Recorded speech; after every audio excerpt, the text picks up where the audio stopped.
자동차에는 중립기어가 있습니다. 중립기어는 엔진과 바퀴 사이의 동력을 차단하는 상태를 말합니다. 그러므로 자동차를 운전할 때 중립기어에 넣으면은 엑셀을 아무리 밟아도 앞으로 나가지를 않는 것입니다. 우리도 신앙생활을 할 때 기아를 중립에 놓고 하는 분들이 있습니다. 앞으로 나가지도 않고 그러다고 뒤로 물러서지도 않는 신앙입니다. 교회에는 나오는데 하나님 체험이 없고 삶의 변화도 없습니다. 그러므로 뜨겁지도 않고 그리고 차갑지도 않는 신앙입니다.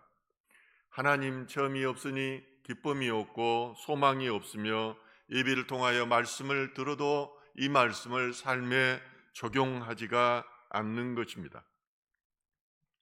그러므로 신앙생활인 삶을 살아가는데 도움이 되고 또 힘이 되는 것이 아니라 오히려 부담이 되고 자기 안에 죄책감만 쌓이는 것입니다. 자꾸 목사님의 설교가 자기를 찌르는 것 같고 또 이런 찔름이 절름발이 신앙으로 살아가게 하는 것입니다. 오늘 성경은 신앙생활에 영적 중립지대는 없다고 말합니다. 말씀을 통해서 하나님의 영적 원리에 대해서 깨닫는 귀한 시간이 되기를 소망합니다. 신앙생활에 영적 중립지대는 없습니다. 세상은 종종 우리에게 중용에 대해서 가르치고 중용의 삶을 살라고 권면합니다. 그러나 우리의 영혼에는 중립지대가 없습니다. 영적 세계에 어디에 속하게 된다는 것입니다. 그러므로 물리 세계에 원리가 있듯이 영적 세계에도 원리가 있습니다. 이 원리를 알아야 우리가 신앙생활에 승리할 수가 있습니다. 첫째로 사람은 재물을 섬기든지 하나님을 섬기든지 둘 중에 하나를 섬기게 되어 있습니다. 마태복음 6장 24절은 이렇게 말합니다. 한 사람이 두 주인을 섬기지 못할 것이니 혹 이를 미워하고 저를 사랑하거나 혹 이를 중히 여기고 저를 경히 여김이라. 그래서 너희가 하나님과 재물을 겸하여 섬기지 못하리라. 여기서 섬긴다는 말은 노예로 예속된다는 뜻을 가지고 있습니다. 엄격히 해석하면 한 사람이 두 주인에게 노예가 된다는 것입니다. 노예는 그 주인에게 소속되며 그의 소유물이 됩니다. 그런데 한 사람의 소유물인 노예가 동시에 다른 사람의 소유물이 될 수 있겠습니까? 그러므로 영적 세계에는 이것도 좋고 저것도 좋은 것은 없다는 것입니다. 세상을 대표하는 것이 재물입니다. 재물이야말로 우리가 삶을 살아가는데 매우 편리하게 만들고 그리고 가장 많은 영향을 미칩니다. 세상을 살면서 감옥 가고 그리고 무너졌던 많은 사람들이 그 원인이 재물에 있습니다. 신앙생활도 마찬가지입니다. 하나님을 사랑하든지 재물을 사랑하는지 둘 중에 하나라는 것입니다. 그러므로 헌금은 단순히 재물을 하나님 앞에 드리는 것 이상의 의미를 가지고 있습니다. 재물을 부인하여 내 지갑을 부인하여 하나님 사랑을 드러내는 것입니다.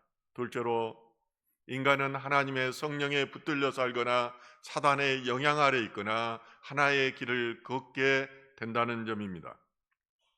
인간은 하나님의 영으로 지음받은 영적인 존재입니다. 그러므로 죄를 짓기 전에 인간은 하나님과 대화하고 하나님과 같이 걷고 또 영생을 누려왔습니다. 이 말은 인간이 영적인 존재이므로 영적인 것에 영향을 받는다는 것을 의미합니다. 요한일서 3장 8절과 9절은 이렇게 말합니다. 죄를 짓는 자는 마귀에게 속하나니 마귀는 처음부터 범죄함이라. 하나님의 아들이 나타나신 것은 마귀의 일을 멸하려 하심이라.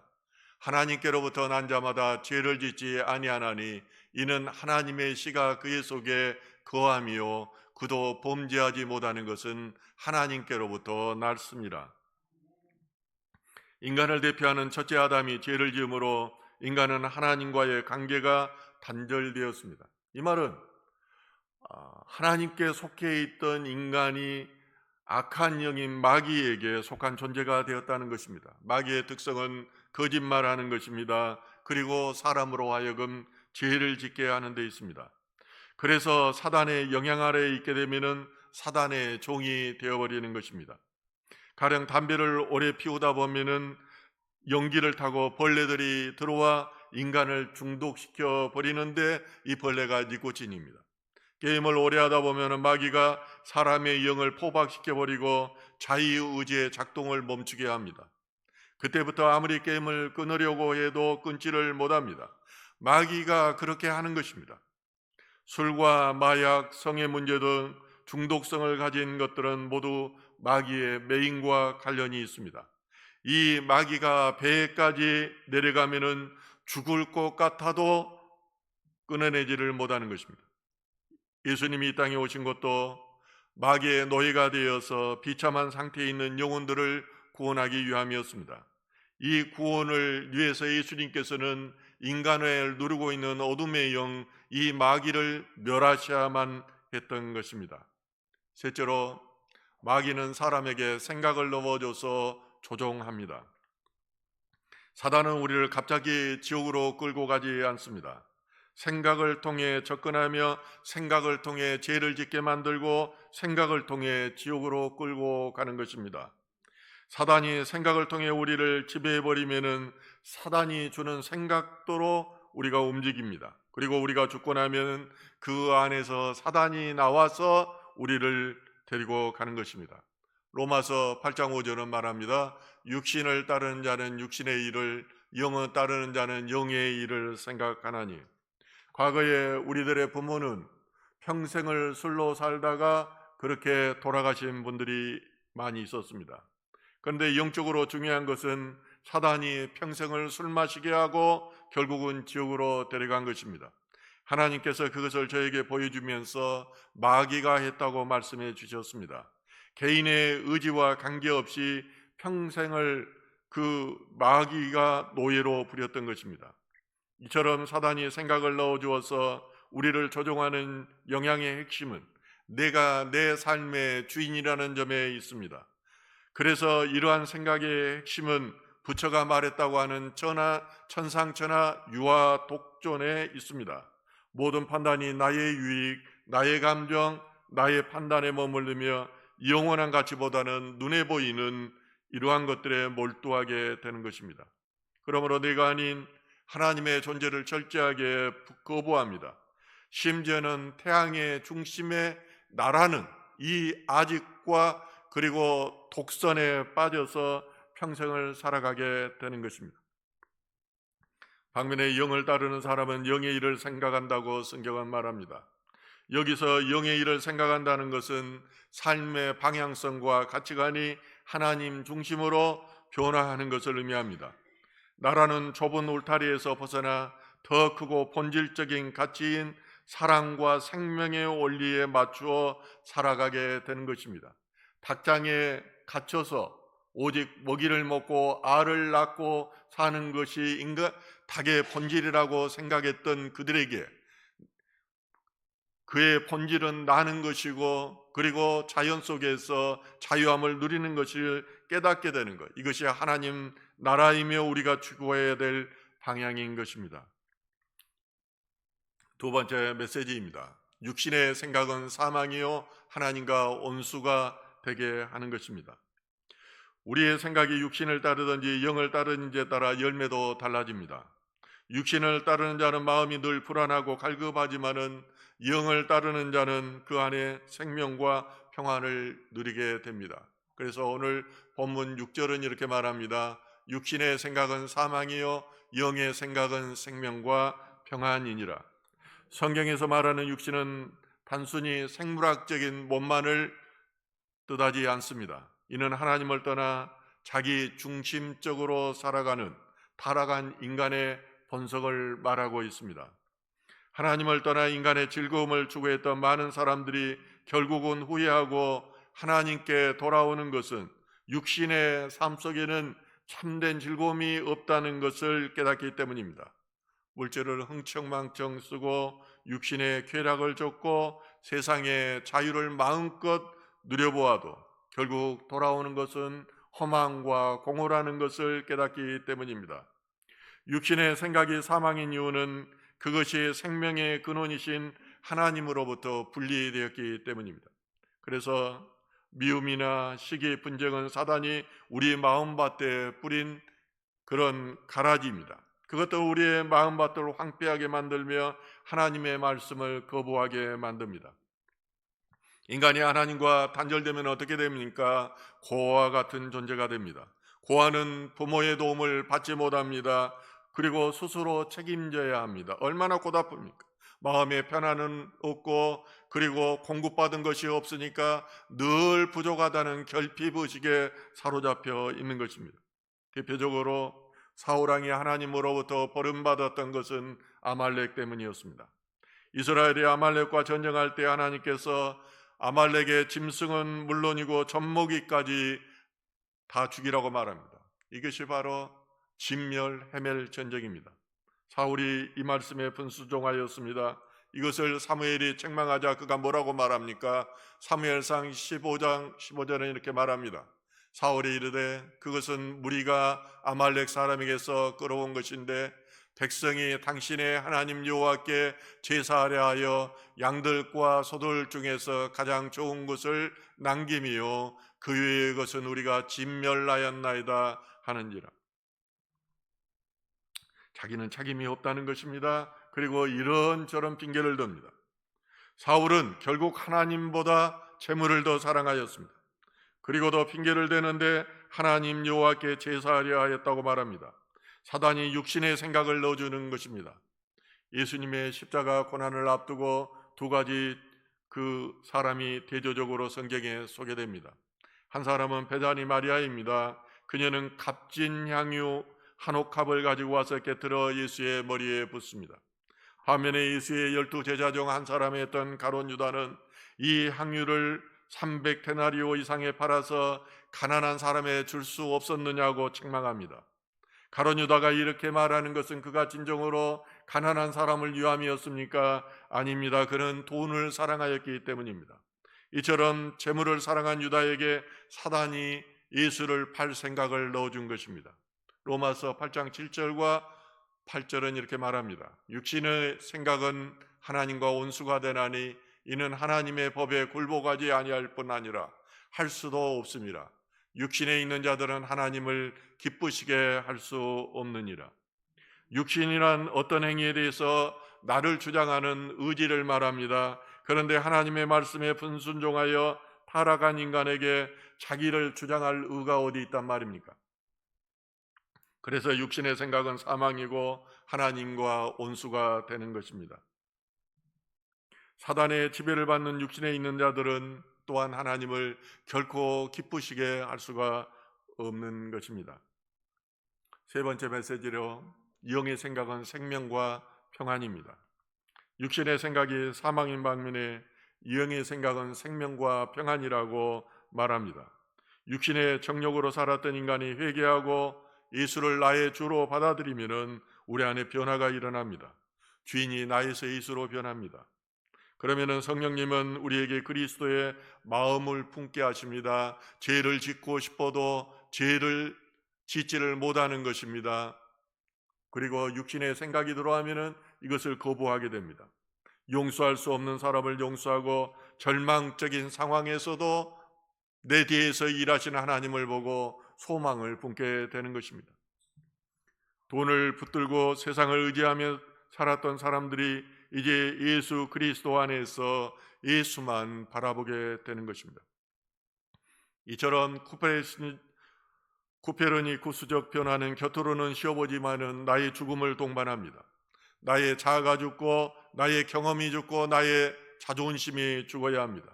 그렇지 않으면 계속해서 내 안에서 자아가 살아나서 사단이 주는 생각을 따라서 내가 주인 되려고 하는, 내가 자기 주장을 하는, 자기 의로 살아가게 된다는 것입니다.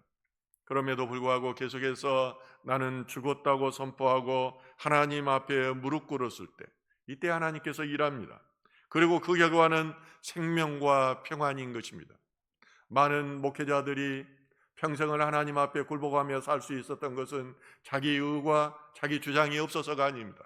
수많은 이런 영적 전쟁 속에서 하나님의 일하심을 보고 무릎을 꿇기 때문입니다.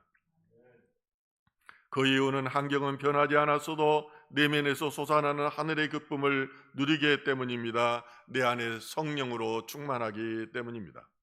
사도행전 16장에 보면은 바울과 실라는 빌립보에서 복음을 전하다가 귀신 들린 요정의 주인에게 고발당해서 감옥에 가게 됩니다. 그럼에도 불구하고 그들은 어떻습니까? 하나님을 찬양하며 하나님 앞에 기도합니다.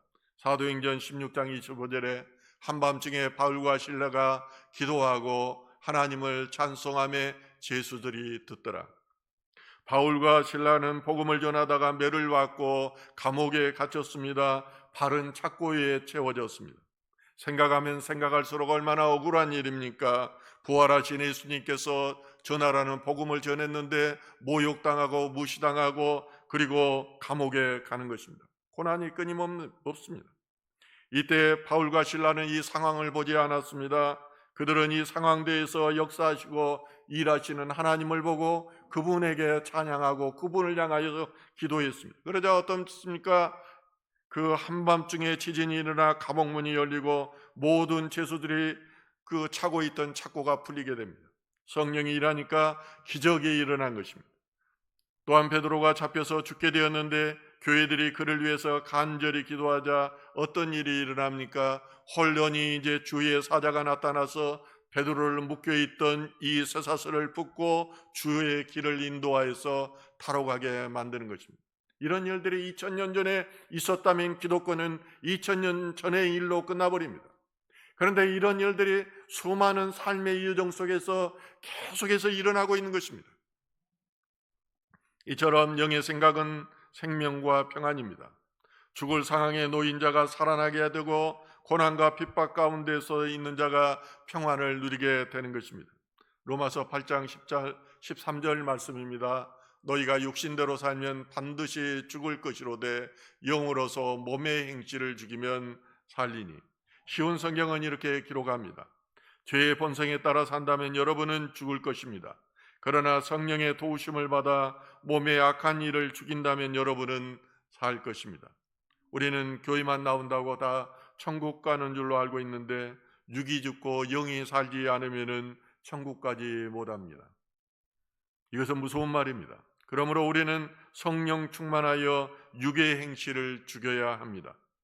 마지막 결론의 말씀을 드리겠습니다. 영향력은 내어줌에서 결정됩니다.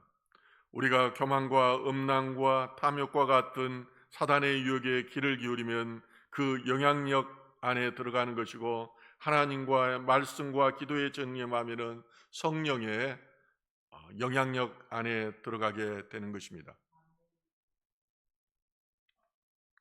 로마서 8장 9절은 말합니다. 만일 너희 속에 하나님의 영이 거하시면 너희가 육신에 있지 아니하고 영에 있나니 누구든지 그리스도의 영이 없으면 그리스도의 사람이 아니라. 우리는 이미 그리스도 안에서 성령을 모신 자들입니다. 이제는 습관적으로 사단에게 내어주었던 마음의 자리를 성령께 내어드려야 합니다. 하나님의 말씀을 묵상하고 하나님을 어떤 생각을 나를 향해서 하고 있을까 이렇게 생각하면은 하나님의 음성이 들립니다. 그것을 쫓아가는 것입니다. 그리고 그 삶대로 살아가는 것입니다. 영적 세계에 중립지대란 없습니다. 사단의 영향을 받든지 성령의 역사를 받든지 둘 중에 하나라는 것입니다. 그래서 우리가 신앙생활을 하면서도요, 보통 3주 이상을 빠지면 사단이 가만두지 않습니다. 한 50%는 교회 그리부터는 신앙생활 안 합니다. 자기의 행동을 따라서 사단이 그 빈틈을 파고드는 것입니다. 세계 최고의 신경 과학자 중 한 사람인 미국 스탠퍼드 대학교의 로버트 세폴스크 교수가 있습니다. 그는 인간에게 자유의지는 존재하지 않는다고 단언합니다. 당신이 집을 나서는데 비가 와서 우산을 가지러 가려고 등을 돌리는 순간 빈 택시가 왔습니다. 그런데 1초쯤 고민하다 당신이 택시를 불러 세웠다면 그것은 당신의 선택이 아니라 그렇게 하기로 이미 결정돼 있었다는 것입니다. 그래서 우리는 사실상 우리 운명의 주인이 아니라고 말하는 것입니다. 저는 이 말에 전적으로 동의합니다. 제가 목사가 될 것이라고 50년 전에 하나님께서 말씀해 주셨습니다. 제가 경찰 선교를 할 것이라는 것은 20년 전에 예정되어 있었습니다. 하나님께서 그렇게 말씀해 주셨습니다. 중요한 것은 우리의 마음이 성령의 일하심을 믿고 하나님 나라와 그 뜻을 구하며 살아가야 한다는 점입니다. 그것이 하나님의 영적 원리에 순응하며 사는 것입니다. 이 물리 세계에서도 물리 세계는 위에서 물이 밑으로 흐르잖아요. 이걸 거슬리려고 하면 얼마나 살아가는 게 힘듭니까? 그런데 하나님의 영적 원리는 이 영적 원리에 순응하면은 굉장히 편해요. 예. 사랑하는 성도 여러분, 사단은 끊임없이 우리를 육신의 정욕으로 유혹하여 하나님과 멀어지게 만듭니다. 그러나 우리 안에 계신 성령님은 우리를 생명의 길로 인도합니다. 오늘 하루 여러분의 생각을 점검하십시오. 내 마음을 지배하는 것이 불안과 분노입니까? 예배 가운데도 사단 마귀는 계속 생각을 넣어주어서 예배에 집중하기 못하게 만들어요. 그런데 주님께 기도하면은 평안이 우리 마음에 임하게 되는 것입니다. 성령의 세밀한 음성을 순종할 때 사단의 권세는 떠나가고 우리의 안에 그리고 우리의 삶 가운데 하나님의 나라가 임하게 되는 것입니다. 그리 되기를 주님의 이름으로 축원드립니다. 우리